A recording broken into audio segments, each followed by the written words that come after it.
kind of intercommunicates and connects, and it's like this beautiful kind of flame-like muscular structure that we can massage our inner organs with, which is amazing. We can create that Agni, the fire in the belly. That's how we create the inner heat. Because we can like work with our outer body a lot, but it's when you start pulsing that flame and working from there that it becomes like everything changes. And actually being able to let some of this outer stuff go. Pretty cool. So from the breathing diaphragm, anyway, it becomes the heart and lungs, a bunch of connective tissue there, and because the heart is connected to the top of the diaphragm. They can't be separated. They were like this when you were born, you know that? When you were born, your heart was above your head. And then the central tendon of your diaphragm is up here. I think that's beautiful. And then you folded in like that, and they became one, but down here, under the head. So I like that we started with the heart above this. Anyway, so then that all culminates up through the central throat stuff, and then comes out the top as what? What's the top of our deep core line? Nancy? Hmm? What's the top of our deep core line? The top of our, I'm sorry again, I was... Top of our deep core line, what does it come out as? Lion's breath. Oh, lion's breath, yes. That's right. I forgot. The tongue, it's so creepy to see this whole thing taken out of the body, and it's like this little person going like this, and then there's a tongue. You're like, what? And they shove it back in, and they go, and you look at it go through the center of the body, and you're like, that's our core. Literally, like we were apple cord. We have all this inner power, and this should serve that power. It shouldn't be the thing that's generating our practice. The outer body should drape over the inner body, lifting and moving you, anatomically speaking.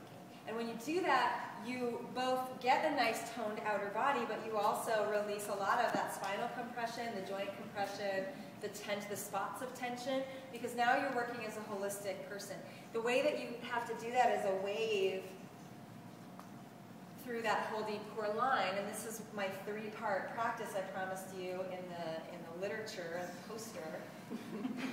Because in order to access the deep core line, it's not that effective to start like just from psoas work, or stick your tongue out and do stuff, obviously, or just to squeeze your inner thighs. What's most effective is to fire it from the ground up, and to clear the pathway the whole way, and then circle back to that deep core line. So we're going to work on foundation, draw it up into the core, which to me it also means pelvis and spine.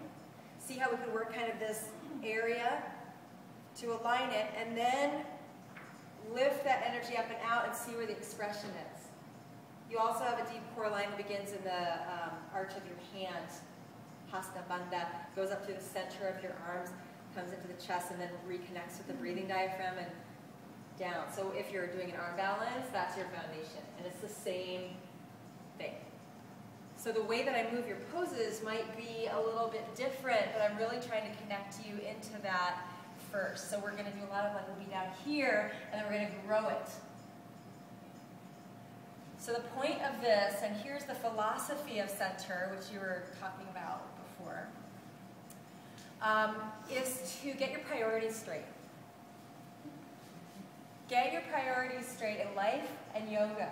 And that means that you've got to, if you want to stop suffering, if you want to stop being in pieces, if you want to stop leaving yourself, diminishing yourself, feeling anxious, feeling afraid, living from fear, dimming your light, whatever all that stuff is, if you want to stop overloading yourself or over-giving, then our first priority has to be maintaining self-nourishment, maintaining the joy of living. What's this say? Love this life. This is your first priority. To maintain the boundary around your own passionate experience of this day. A powerful, empowering experience of this moment. To access your truth and speak it. And express it out loud through your words, through your thought, through your actions. If this is your first priority, you will notice how a lot of other things become therefore secondary, therefore not as able to take over your day. So let's think of some examples of that. Anybody resonating with this right now at all?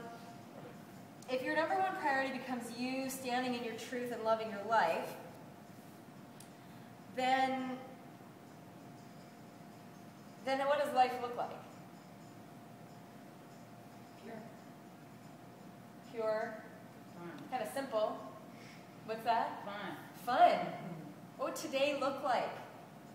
If your first priority wasn't making sure someone else's life was healthy and whole, or begging them to change and do their own work, and instead you got back to doing yours and getting what you need in each moment to preserve the integrity of your life adventure today.